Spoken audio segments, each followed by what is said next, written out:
유진과 마산 사람이 징역 23년 때려버린다.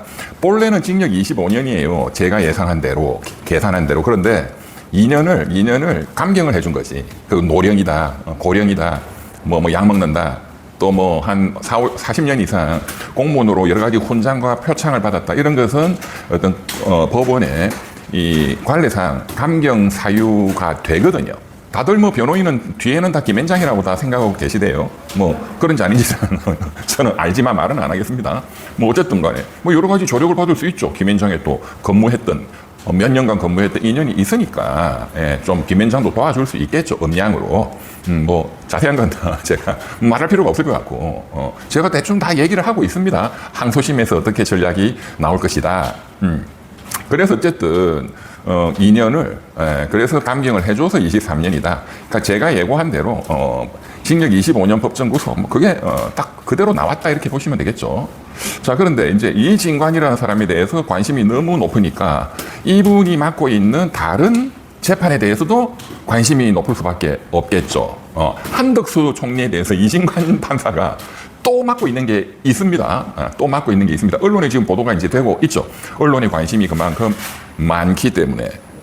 또 달리 말하면 이진관 재판장한테 이번에 이 내란 사건으로 걸린 국무위원들은 굉장히 중형을 선고받을 수밖에 없다. 이런 그 피고인들은 굉장한 또 두려움이 있겠죠. 세게 나올 겁니다.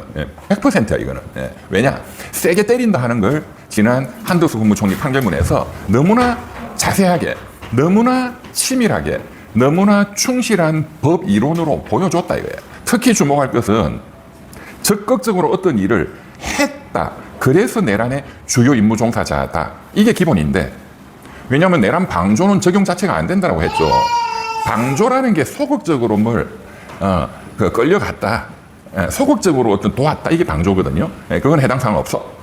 법에는 내란 우두머리, 내란 주요 임무 종사, 적극적으로 어떤 일을 한 거, 그걸로 처벌하도록 돼 있어. 그런데 내란 주요 임무 종사자다. 그거는 사형까지 가능하잖아요. 사형 무기징역, 징역 5년 이상. 그러니까 한덕수 징역 23년을 때렸다 이거야. 근데 한덕수 총리에 대해서 적극적으로 어떤 나쁜 짓을 했다. 그것은 이상민 행안부 장관과 단전당수에 대한 문건을 가지고 16분씩이나 막 상의하는 게 CCTV에 딱 나왔잖아요.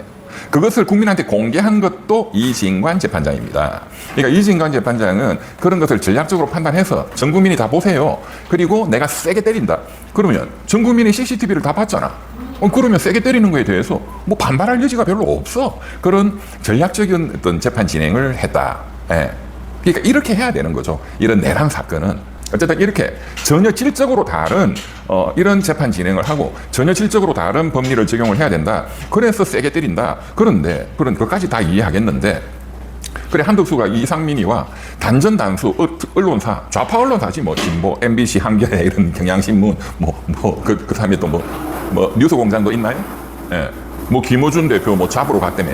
어쨌든 그러한 적극적인 행위를 했다. 작위. 근데 그거 말고 부작위 뭘 안 했다. 안 했는데 제가 되냐. 이제 그거를 부진전 부작위범이라 했죠. 어떤 자기와 동가치성 똑같이 처벌할 정도로 같은 가치를 갖는 나쁜 짓이다. 부작위한 것이. 그게 뭐냐. 국무총리로서 비상계엄을 막아야 된다면 막아야 된다. 근데 막기 위한 어떠한 노력도 안 하고 오히려 더 가담했다. 단전단수라든가. 그래서 이 부작위는 헌법 해석상 또 개헌법 해석상 정부조직법 해석상 그런 자기 의무가 도출되는데 그런 걸 안 했기 때문에 또 대통령이 고리 시에는 국무총리가 대통령 권한 대행을 하잖아요. 그렇기 때문에 더더욱이 국가를 헌법을 내란으로부터 수호해야 될 책무가 있다. 굉장히 명쾌하고 그리고 설득력이 높은 법리입니다. 그렇기 때문에 이러한 법리를 우리가 자꾸 이렇게 유튜브나 제가 이렇게 자꾸 반복해서 알리고 이런 법 해석이 타당하다. 적어도 이런 내란 사건, 국가 반역 사건에 있어서는 공화국을 지키기 위해서는 이렇게 넓게 적극적으로 해석해서 엄벌에 처해야 된다. 더굴 대통령이 정말로 피눈물을 흘리면서 정치인, 언론인, 법조인이 나치에 부역한 자들, 민족 배신자들이다 해서 6천 몇백 명, 그 10,000명을 그냥 즉각 처형해버렸다 이거예요. 3만 명을 형사처벌을 했습니다. 단순 가담자도. 그런 관점에서 이 사건을 보자. 그렇다면 이제 이상민 지금 행안부 장관 단전 단수 이거는 누가 재판하느냐? 이건 이진관 재판장 말고 다른 판사님이 합니다. 뭐 유경진 판사 하는데 이진관 재판장이 세게 때릴 거다 예상한 사람은 이병철 TV사이다 이병철 변호사 말고는 없어 대한민국에. 앞으로도 그럴 거예요. 대한민국 경제에 대해서도 마찬가지야. 그래서 이상민 그 단전 단수는 다른 분이 합니다. 유경진 재판장이 형사합의 32부 어떻게 될 거냐 지금 결심했거든요. 결심했어요. 근데 이 사람의 그 최후 변론, 최후 진술도 전혀 팩트에 맞지 않아요. 그러니까 중형이 나올 수밖에 없습니다. 이상민이. 검찰은 15년 구형했죠. 유경진 판사가 얼마나 때릴지 그 사람 뭐 내가 모르겠는데 말하는 게 전부 거짓말이라는 게 다 CCTV로 들통이 나버렸어. 나는 문건을 그런 지시 문건을 받은 적이 없다. CCTV에 다 나왔잖아. 한독사하고 막 상의하는 거. 그럼 거짓말하면 중형이 불가피한 거예요. 예. 그러니까는 그것도 거짓말이었지. 내가 소방청에 단전 단수를 지시한 적도 전혀 없다. 그거 다 돌통 났잖아. 전화로 지시 받았다고. 이러면은 징역 10년 때릴 거 15년 때립니다. 5년 때릴 거 10년 때립니다. 집행유예 때릴 거 그냥 법정 구속시킵니다. 그러니까 이상민 이분이 본인이 서울법대 나오고 판사 생활도 오래 했고 한데 스스로 지무덤을 판 거죠. 스스로 지무덤을 판 거야.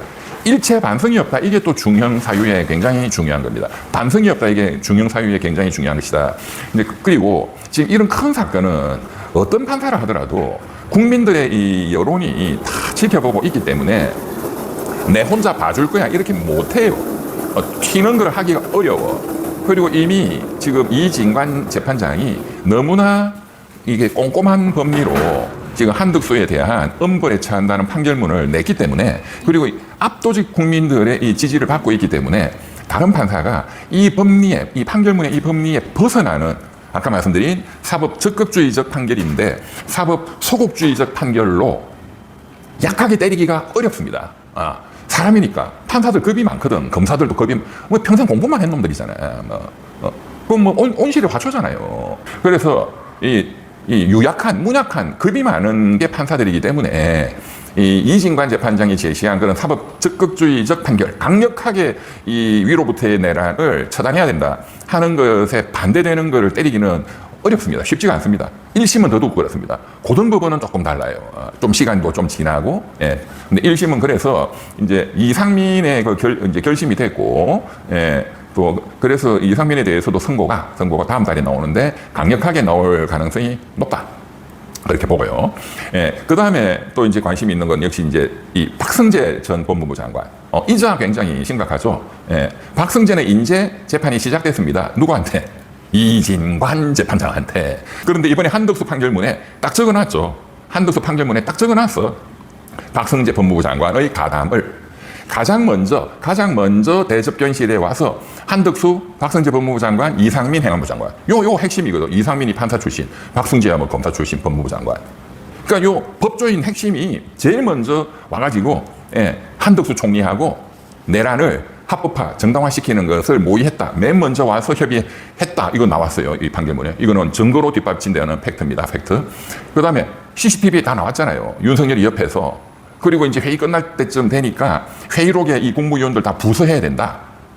그것이 이제 그런 내란을 이제 절차적으로 정당화시켜주기 위해서 부서에 서명 날인해야 된다. 이렇게 가담했다라고 볼 수밖에 없는 거죠. 예, 한덕수는 사후적으로 그 비상계엄 포고령, 포고문, 선포문 이런 거를 사후적으로 만들었다. 그게 다 계엄을 정당화시키기 위한 것이었다 해서 이번에 판결문에 다 내란 주요 임무 종사죄의 구체적인 그 행위 태양으로 나왔잖아요. 예, 그러니까 박성재 법무부 장관 또 적극적으로 이걸 이제 합법화시키기 위한 형식적 그런 노력에 가담했다. 이렇게 볼 수밖에 없죠. 그리고 돌아가면서 대검찰청 심우정이한테 전화해가지고 그 밑에 검사한테 전화해서 합수부의 검사 파견을 뭐 준비해라. 그리고 출입국 관리, 출국 금지를 준비해라. 그리고 교도소, 구치소 공간이 많이 있는지를 준비해라. 또 다 더 디테일한 거를 또 지시를 했잖아요. 그렇죠? 그리고 이 사람을 또 이제 석 달 후에 선고 때릴 분이 이진관 재판장이다 이거야. 그러면 박성재 법무부 장관은 뭐 이거는 뭐 법정 구속은 뭐 100%고 형량도 굉장히 많이 나올 겁니다. 계속 거짓말을 해왔거든. 그리고 같은 판사가 또 위법성의 인식이 없다는 터무니없는 법꾸라지 법기술로 또 그렇게 이제 주장을 했지, 박성재 쪽에서. 그걸 받아줘가지고 또 구속을 2번 피했잖아요. 그게 판결 선고 때 왕창 미뤄놨던 엄이 그냥 왕창 날라오는 겁니다. 그래서 이제 보면 이상민 판사 출신, 그리고 박성재 검사 출신이고 법무부 장관이에요. 또 이 사람은 행안부 장관이고, 이 두 사람이 법률적으로 적어도 그 비상겸 그 국무회의에서 법률 최고 전문가로서의 쌍두마차야, 쌍두마차. 그렇기 때문에 이 두 사람은 구형량 15년 정도가 선고가 불가피하다, 저는 그렇게 예측합니다. 15년 각각. 당연히 법정 구속이다. 그 다음에 이제 한덕수 등 그 헌법재판소 재판관 뭐 미임명이라든가 또는 졸속 임명 관련해서 또 기소가 돼 있는데, 그것은 이진관 재판장입니다. 이진관. 한덕수 국무총리, 그 다음에 최상모 경제부총리. 그러니까 헌법재판소 그 재판관을 빨리 임명해서 9명을 채워야 되는데 그걸 안 했잖아요. 특히 이제 진보다 해가지고 마은혁, 대표적인 진보죠. 정계선 대표적인 진보 여성 재판관이죠. 뭐 이분들은 뭐 진보 확실해. 내놓고 진보야. 근데 성적도 굉장히 우수하고 법리 실력도 좋습니다. 제가 뭐 너무너무 잘 압니다. 너무너무 잘 아는 선배고 후배들이고. 그 다음에 이제 조한창, 그 사람은 어중이 떠중이 뭐 보수라고 봐야죠, 그 사람은. 근데 어쨌든 이 3명을 채워야 되는데 안 채우고, 그리고 이제 그때 좀 있으면은 문형배하고 이미선 둘 다 진보인데 또 임기 만료된다. 그래 되면 엉망진창이 된다. 성원이 안 돼가지고 이제 그런 위기 상황이 있었잖아요. 그때 한덕수 대통령 권한 대행이라는 자가 임명 안 하고 계속 개겼잖아. 그게 이제 내란에 사실상 사후적으로 가담하는 거거든. 그래서 그게 직무유기다. 사실 내란죄로 처벌해야지, 그것도. 직무유기다 해서 이제 기소된 게 있고. 이진관 재판장한테. 그 다음에 이제 헌법재판소 가서 그게 이제 탄핵이 걸렸는데 헌재에서 파면시킬 정도까지의 그런 중대한 헌법 위반은 아니다 해서 헌재가 봐준 거지. 그래서 다시 국무총리 복귀를 했다. 이제 복귀를 했더니 그때는 또 어떤 또 그 문제가 있었느냐. 그 사이에 최상목 경제부총리가 마은혁은 너무 심한지 보니까 빼고 나머지 정계선 조한창을 임명을 했죠. 그러니까 최상목이가 머리가 좋아. 잘 빠져나가. 그 최상무가 그래서 2명은 임명을 하고 마은혁만 임명을 안 했어. 그리고 한덕수가 헌법재판소에서 파면을 면하고 다시 총리, 대통령 권한 대행에 복귀했어요.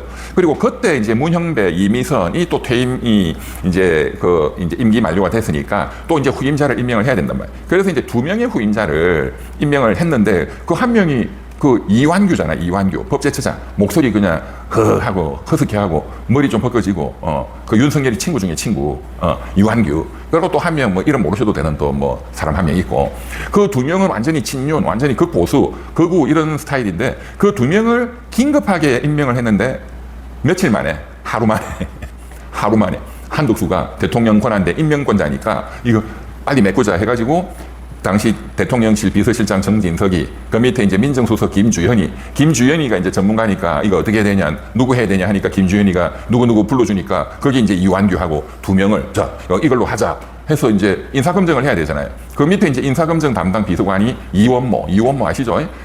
친윤 검사 중에 친윤 검사, 김건희하고 또 뭐 관련성도 있고 뭐 골 때리는 하여간. 그래가지고 그 사람들이 뭐 하루도 채 안 돼가지고 인사검증이 끝나버렸어. 근데 본래 인사검증팀에서는 이것은 불가능하다. 보통 한 달 이상 걸리거든요. 전과조회는 경찰청에서 해야 되고, 세금 납세 이런 것은 국세청이 해야 되고, 또 뭐 이렇게 위장 전입 이런 거는 행정안전부가 해야 되고, 또 이제 교수 경력이 있다 하면은 이제 그 논문이 뭐 위조냐, 뭐 여러 가지 이제 이런 베꼈느냐, 이런 거는 이제 교육부 이런 데 해야 되고, 이런 게 시간이 오래 걸리거든요. 그래서 그런데 그걸 하루 만에 어떻게 해? 그건 불가능한 거지. 근데 하루 만에 한글로 치고 그냥 해 이렇게 된 거지. 직무유기죠. 제대로 안 했다 직무유기. 그렇죠? 그리고 하자 있는 사람들을 절차적으로 임명했다 직권남용이 되는 거지. 그래서 기소가 돼 있다 이거예요. 정리하면 이제 한덕수 국무총리, 그리고 이제 청와대로 오면은 정진석 비서실장, 김주현 민정수석, 이원모 인사 담당 비서관이 한꺼번에 처음에 진보적인 분들 임명 안 했다 직무유기. 그 다음에 극우파들 그냥 부실하게 그냥 임명했다 직권 남용. 쉽죠? 이렇게 이진관 재판장한테 재판이 또 걸려 있다.